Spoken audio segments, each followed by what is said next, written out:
Welcome to the Life of KG, your ultimate destination for all things motivation and business insights.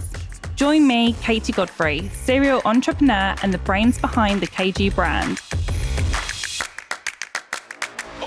Along the way, we'll welcome inspiring guests and share invaluable business tips to fuel your growth journey. Don't miss out. Hit that subscribe button and leave us a review. With that said, let's dive into the world of success together. I want to give a shout out to Sky Premium Life products. Now, you will know from last year that I was testing all of their supplements and I absolutely love them. They were a sponsor on this podcast last year and they also are this year. I have tried all of their supplements, from collagen to their hair tablets to they've got focus tablets, anything that you need help on with your body system functioning, whatever that is, they have help. And I just love them all. I would highly, highly recommend them. We also started selling it within our business, making extra money in the salon with retailing the products. And because they're extremely reasonably priced, clients are loving them. Lots of my clients were also using them and they're selling them in their businesses too. So if you want to grab a discount, you get 15% off their products. The link is in the show notes. If you want to sell it within your business, reach out and I'll tell you exactly how to do that, or you can just message them directly. But I highly, highly recommend you take these for your own well-being. And I also recommend, if you have a business, that you're selling it within that too.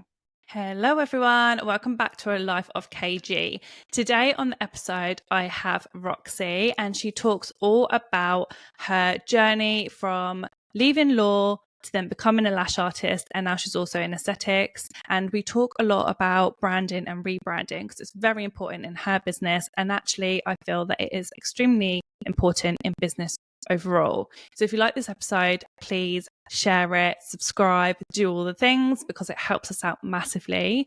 I also have something for you guys. So I have been working on an ebook for you on how to gain 10 clients in 10 different ways. So if you're wanting new clients, if you're thinking, how do I gain these new clients, then go and check out the ebook in the show notes and you can download that, get access straight away and see all these different ways you can gain new clients within your business. So without further ado, here is Roxie. Roxie, welcome to the Life of KG. How are you? Katie, thank you. Thank you for having me on here. You're so welcome. I'm so excited to dive into this episode. So for those that don't know who you are, can you do us an intro and tell everyone what you do? Of course. So I'm Roxie Resali. I am the owner of Roxie Resali Beauty Clinic and Academy. And I have been going for about 8 years now.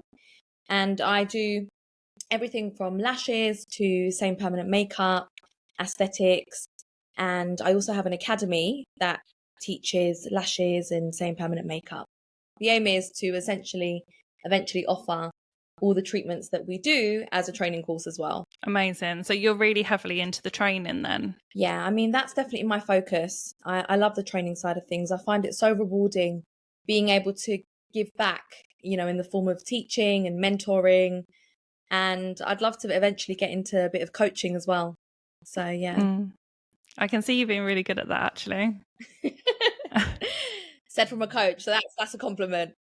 Yeah, well, obviously I was at your event on Monday, just gone. And have you done events before? Do you know what? No. And it's funny because it was almost like the first event that I attended was the one I hosted as well. So it was a bit crazy, but I loved every minute of it. And I'm so, so glad that you came and your talk was it was really, really good. Oh, thank you. But yeah, it went so smoothly. It was literally like you've done it so many times. So I think you've been really good at speaking as well. So I think you'd be good at coaching. So watch this space. Thank you. Yeah, watch this space.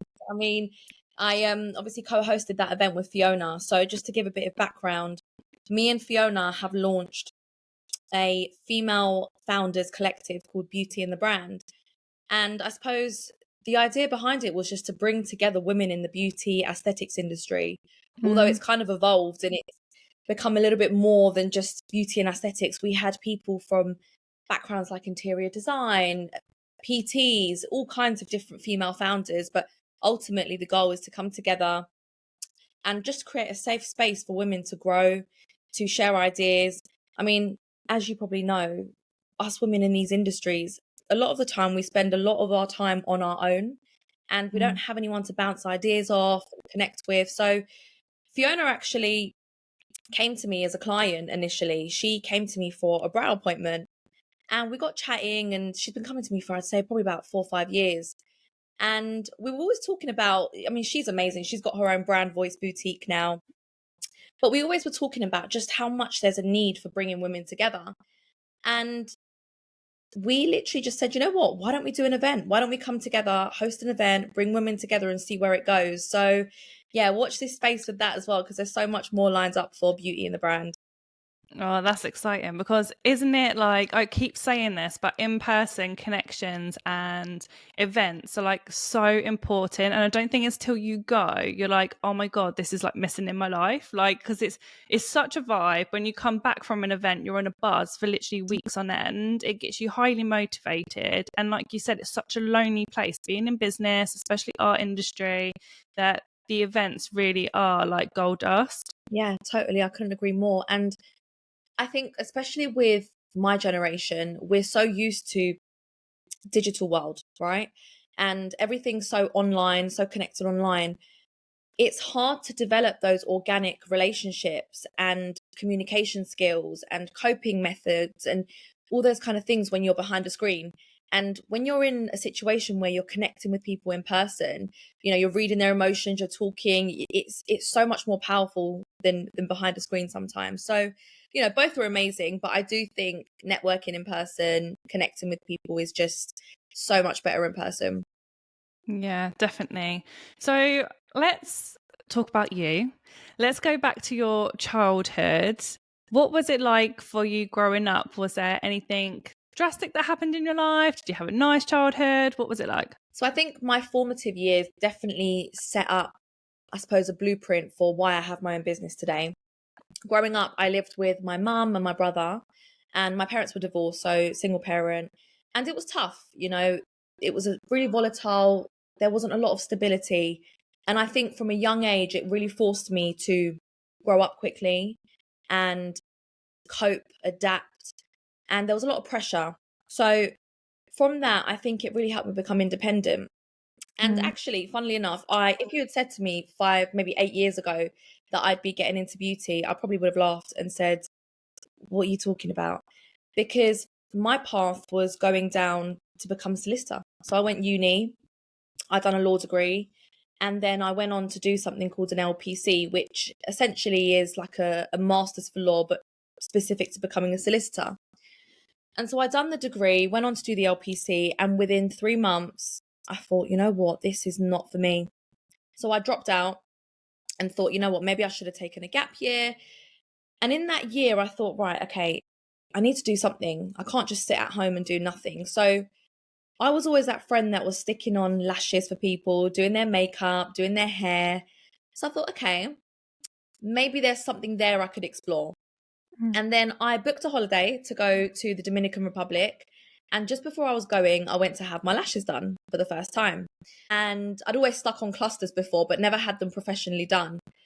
And I remember going there, paying the lady £95 for a full set of Russian lashes, which at the time, not a lot of people did Russian lashes. It was quite a new thing.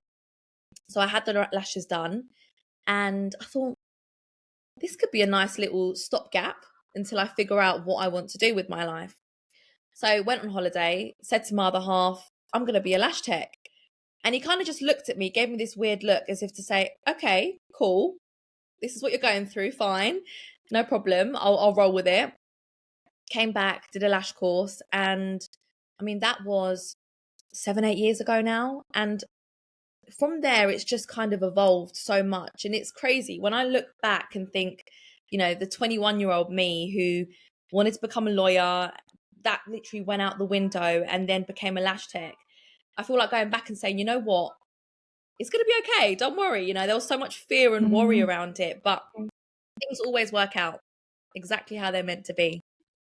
They do. Why do you think you decided, like, with the solicitors route, what made you think that you wanted to be a solicitor in the first place? Was there anything around that, or you just fancied doing it? Do you know what? I think for me, it was, for some reason, my view on how to gain financial freedom. I don't know whether it was a cultural thing. My background's Iranian. You know, you're either a doctor or a solicitor, or whether maybe I was watching too much Suits. Who knows? But that just seemed like the thing to do. So I was kind of going through it.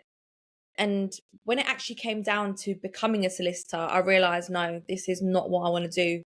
And it was scary. It was really scary to just be like, okay, I'm going to throw that degree in the bin. I mean, don't get me wrong, there's so many other skills that came from the degree, but the path just wasn't clear anymore. So yeah, I think that's one of the reasons why I went into teaching, because I want to show women that even if you're going in one direction and you know, you feel stuck, there is a way out. You know, I've done it. You know, I went from law to lashes. So yeah, that's definitely one of my motivations for the teaching side of things as well. I literally love that. Law to lashes. It's brilliant. Law to lashes should be my slogan. It should be. Was your family supportive with the transition? I think initially they were confused. You know, my mum especially, she was kind of like, I don't think you're going to be stimulated enough. I don't think it's going to be long term. You know, they weren't taking it seriously. And that spurred me on more. Because I thought, no, I'm going to do this. I'm putting my mind to it and it's going to happen. And it's the best thing I ever did. And now I work for myself. I decide my own time. And don't get me wrong, having your own business is not easy. It's definitely not the easy route. But it's so worth it. For, you know, all the difficult times, the rewards are amazing. So I wouldn't trade it for anything. So you don't regret, like, not doing law and starting lashes now you've been doing it for so long? Absolutely not. Best decision I ever made. That's so good. So obviously you done your lash course, you started doing lashes. What was that like? Did you set up at home? Did you go straight into a salon? What happened? So I literally started working out of my living room in my 1-bedroom flat. And it was a case of, by day, it was a lash room. And in the evening, I'd pack up the bed and it would become a living room again.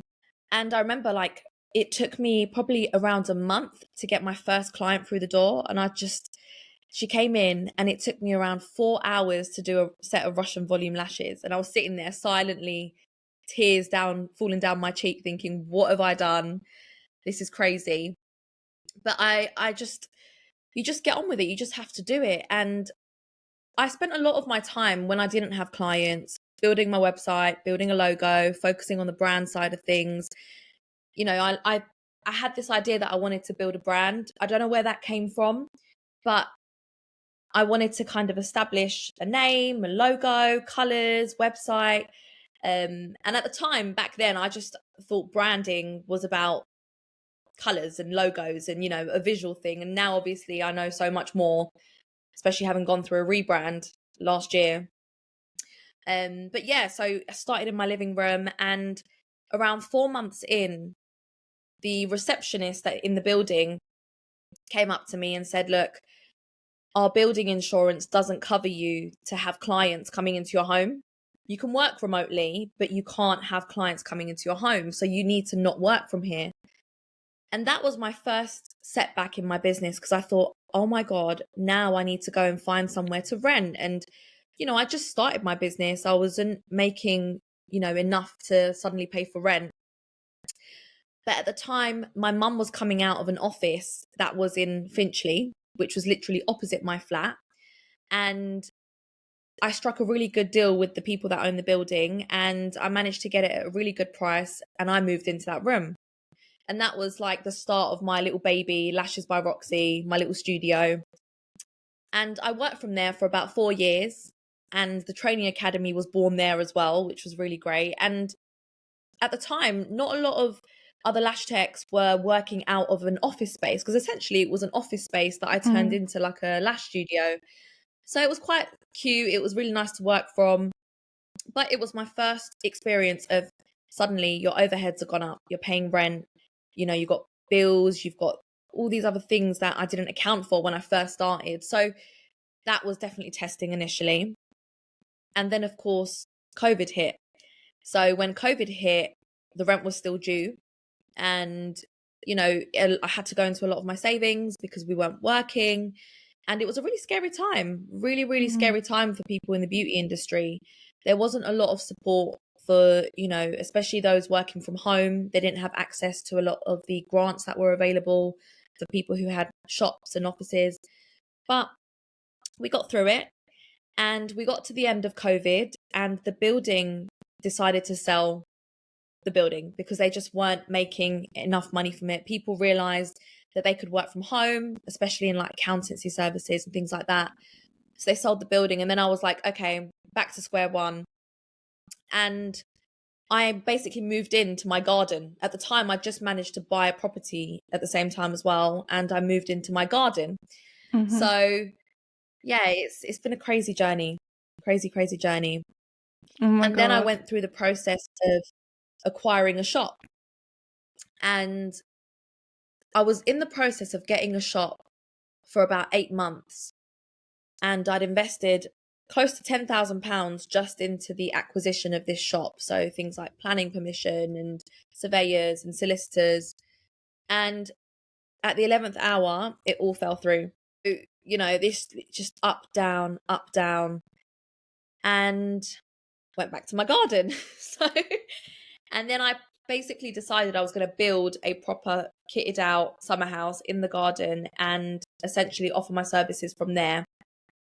And since then, I've expanded to Wimpole Street. So I'm there once a week in central London doing the aesthetics as well. So yeah. Wow. So you had so many setbacks really then with like trying to get that shop up and running. But do you think it was all a blessing in disguise and you was meant to have your summer house and then have a different clinic somewhere else? Yeah, totally. Total blessing in disguise. I think when I look back now, I definitely wasn't ready at the time to take on a shop and go from 0 to 100, taking on, 5-6 employees, managing, rent, rates, bills, expanding the services. The shop was quite a big shop, so it needed to be filled out as well. So it was a real blessing in disguise. And the business models changed as well. Yeah, I don't think people realise a lot of the time, like what actually comes with having that whole shop front, or people doing really well at home and then they're like, right, I'm doing really well at home, let's set up shop somewhere else. And then actually you have to bring in like so much more money just to make it still as viable of what you was if you was at home anyway. And that's what I think a lot of people don't realise. Like you've spent all of that money already just to open and didn't get to physically open and you still lost loads of money. Yeah. And I think there were so many times where I wanted to just throw the towel in. But I found that usually when you are at like breaking point and you literally want to give it all up, you're very close to a breakthrough. And that's happened to me so many times over and over again. It's every time you have a setback, it helps you build more and more resilience. And I think in business, it's not about minimizing the number of setbacks that come your way. It's about getting better at coming back from those setbacks faster and faster, and taking a lesson from it and applying it next time around.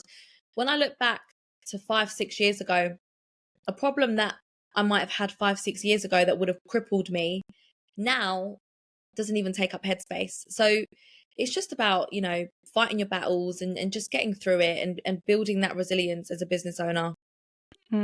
I spoke to a client literally like 10 minutes before we jumped on here to record, and she sent me a voice note, and it was along the lines of, obviously she thought that things were getting smoother and then something else happens and people let her down and all of this stuff. And I'm like, having a business literally is putting out fires all of the time.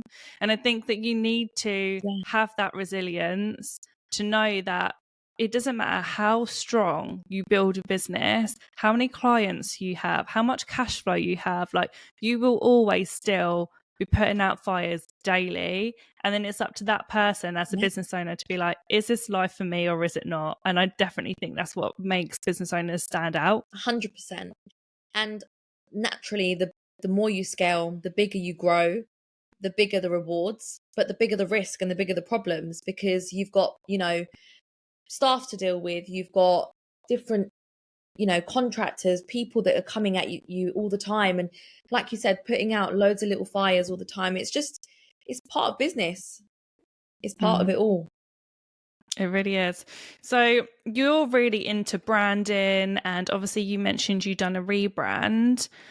Explain what a rebrand is to our listeners for those that haven't done it before. Okay, so I made Lashes by Roxie. Lashes by Roxie was my initial business, and that was my baby. And it got to a point where I'd say probably around 2022, same time I was going, getting the shop. And I thought to myself, I don't feel aligned with Lashes by Roxie anymore. That baby is becoming a teenager now, if you like. And there's so much change and growth. And personally, in my own life, I'd gone through so much change and growth. So I just felt there was a need for change. And so that triggered a process of rebranding for me. And with the rebrand, what that looked like, there were so many different elements to it. I mean, me and my designer sat together for every fortnight for about a year to get everything redone, rebranded. I sat with Fiona, so I actually became Fiona's client as well, and she helped me with all my brand voice, missions, values. But essentially, a rebrand is taking an existing business, an existing brand, and giving it a whole new face, a whole new appearance, whether you have to redo your missions, your values. But my starting point with it was to kind of sit down and think about why I'm doing this business. So the why was the most important thing for me. And everything around the why then came around. For example, my why in this business is to make women feel their best self, make women feel empowered through the training academy, give women the ability to have financial independence, to restart their position, whether it's a total, 180 in their career path. So my why is really about empowering women and creating a safe space for them. And from that, the brand identity, so the visuals, the logos, the website, colors, fonts. But branding is so much more than that. It's about your brand voice. How does your communication come across? How do you want to communicate your why to your target audience? Which then brings me on to audience. Who is your audience? For me, it was an audience of mainly women, aimed at women between 25 to 45. And from target audience, you've got brand values, brand missions, all of these things coming together to form a brand. And with a rebrand, you have to help your audience connect your previous brand to your new brand. And that's the biggest challenge with a rebrand, I think, because when you've built something that's, doing well and you're growing it, to then come along and change everything about it is quite scary. And so the one thing that I kept the same was my name, essentially, because you can't change your name. That's my identity. So I took the Roxie out of Lashes by Roxie and I just kept it really simple. Roxie Resali, my full name, and beauty clinic, straight to the point. And then I really heavily invested into my personal branding. So putting myself out there, getting behind the camera, doing videos, getting headshots done, and connecting my audience with me, myself. That was the essence of my rebrand. I think a lot of people in our industry don't see how important branding actually is. And they think it's maybe for them bigger companies or those that want to grow loads. But it's so important in like a personal business and when you're working with clients to have a strong brand, isn't it? Absolutely. Absolutely. People connect with the brand. People buy into the person behind the brand. They, especially with our industry where it's such a personal service, people want to know who they're going to. They want to understand the person behind the business. And that's why branding for us is so important, because we want to be able to connect to that audience. And having a brand presence in this day and age is crucial. There's so much competition out there. It's being able to establish yourself as an authority in your industry, being able to establish yourself as a brand presence. We're so lucky that we've got the age of social media, and we can, utilize these tools to push ourselves out there. It's so much easier to build a brand with these different platforms, Instagram, TikTok, even LinkedIn, So I think having a brand is important, whether you're a one-person business or 10,000 person business. Because I always say as well, like if I was going to book somewhere for a treatment, if I just see beautiful work and don't really see who's behind there, I would kind of be a bit, like, who is it that's doing my treatment? And even when it comes to location, it's like, if I don't know what the location looks like and I don't know who the person is that's physically doing my treatment, I most probably won't book. And I think that's the one thing that people need to look at. Are they showing their locations? Are they showing their faces? Are they showing their personality across their platforms? Because people do definitely buy into that. Yeah, it's about building trust, isn't it? We go through our lives all day trusting in brands, whether it's the cleaning products we use, whether it's the water that we drink, everything is a brand, and we put a lot of importance on brands. So building trust, especially when it comes to personal care services, is so key in, I think, building your clients and building that business. It all starts with your brand and what you're offering. But rebrands are also really expensive. I know that, as I've done a rebrand slightly myself over the years, and I've got a product business as well. So it's very difficult to do a rebrand without getting rid of all the products and starting again. But I know there's costs, like when it comes to rebranding. And I know there'll be people listening to this going, do you know what, I kind of have a brand, but I don't really love it. A bit like you did, fall out of love with it, or you've grown from where you started. What advice would you give to those that do want to rebrand? There's so many incredible tools out there now that can make these things a little bit more cost effective. If you are a little bit of a designer yourself or have a little bit of creative flair, you've got Canva, which is an incredible design studio. I absolutely love Canva. When it comes to all the brand visuals, the brand identity, colors, logos, fonts, you can really utilize Canva. And I mean, it's free, but also you can buy into the premium version. I mean, I'm not, sponsored by Canva, but I just absolutely love them. So if you're looking to kind of rebrand from a visual point of view, Canva's your best friend. It's really great. But there is so much information out there now about branding, podcasts, channels, YouTube, where you can collate so much information on how to create your own brand voice, mission. But there's always costs involved in business, and it's just about prioritizing what costs are important to you. And if a rebrand is something that you're considering, then there will be costs involved, but that's just part of business. It's the price you pay, I suppose, to kind of scale and grow. Yeah, you've touched on brand voice a couple of times in this podcast, and something that's come to me a couple of times this week has been those wanting like social media managers, like take the stress out of their socials.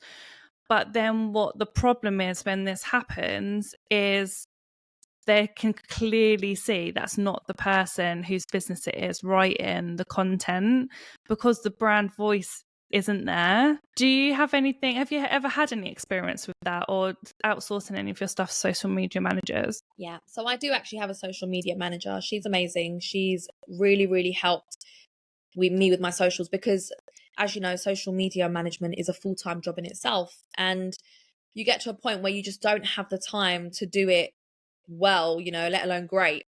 So I outsourced my social media management to a lovely girl called Evie. And the challenges, I suppose, that we faced is creating content, which was one of the things. It's being able to kind of create a lot of content, because within the beauty industry, you're kind of having clients in, day out. Not everyone wants to have content of them put on to Instagram. So that was one of the challenges that we faced. But also going back to the brand voice, it was the captions, for example. I would make sure that we had like a calendar, and all the captions for each post were kind of set out, pre-approved, and I would go in and tweak any little bits if I felt like it needed to just be pulled back this way a little bit more and sound a bit more like me.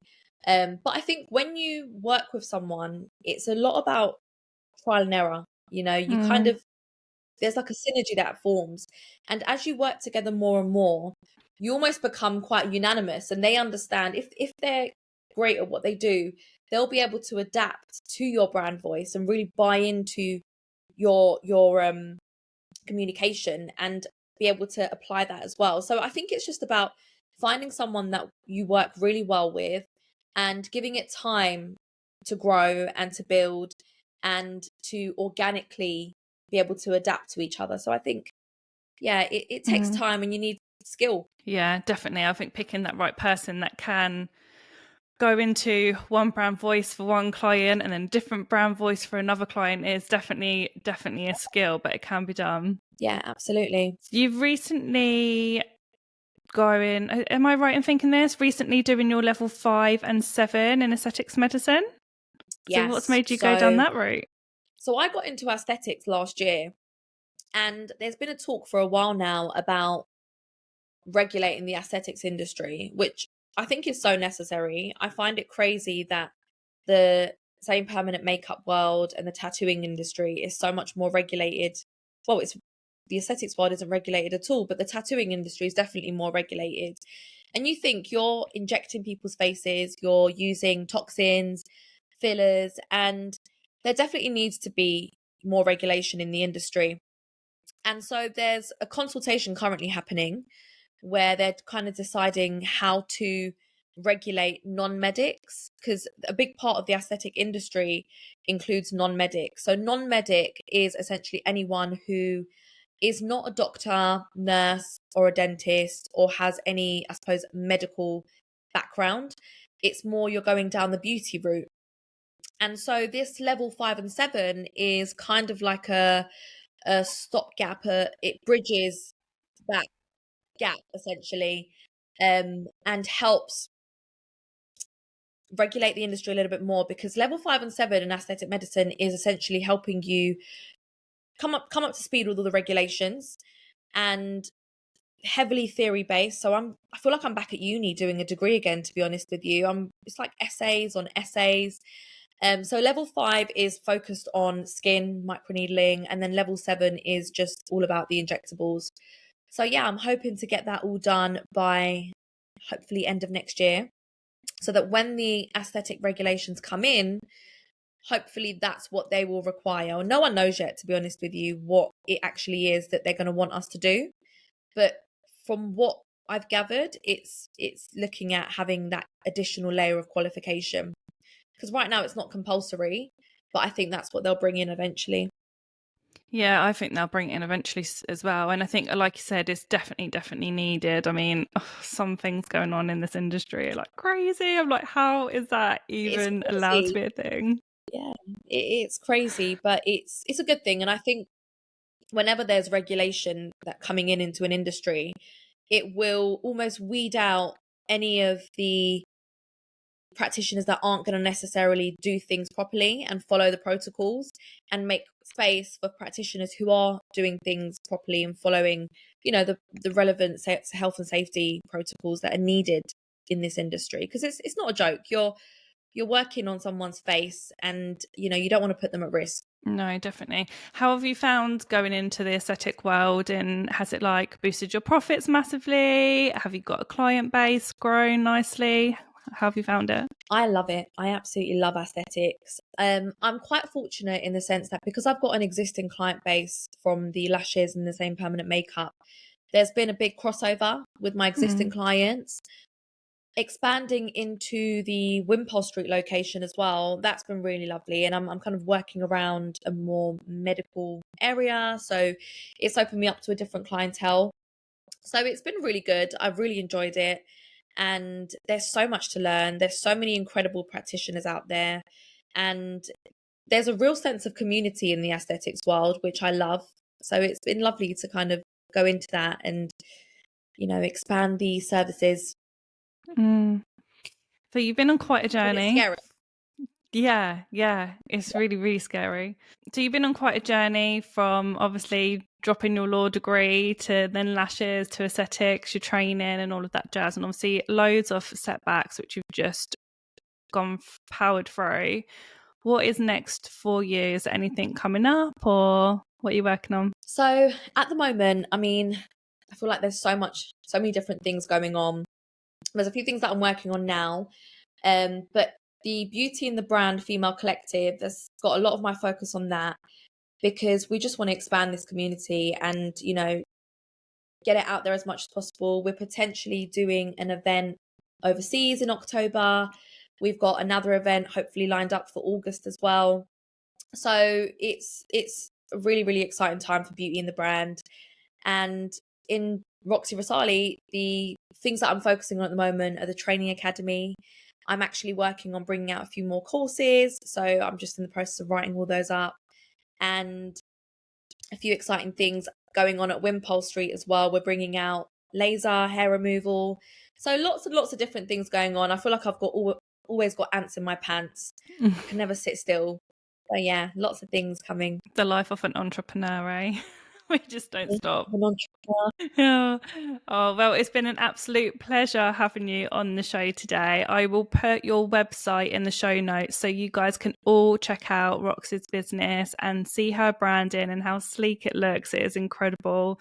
And if you want to reach out to Roxie and reach out, give her some feedback on the show, then please do tag us in socials when you've listened to this, and it helps us out loads if you can subscribe to the channel and review this episode. So thank you so much, Roxie. It's been an absolute pleasure. Thank you so much for having me, Katie. I want to introduce you to a brand that I'm working with called Dizzo.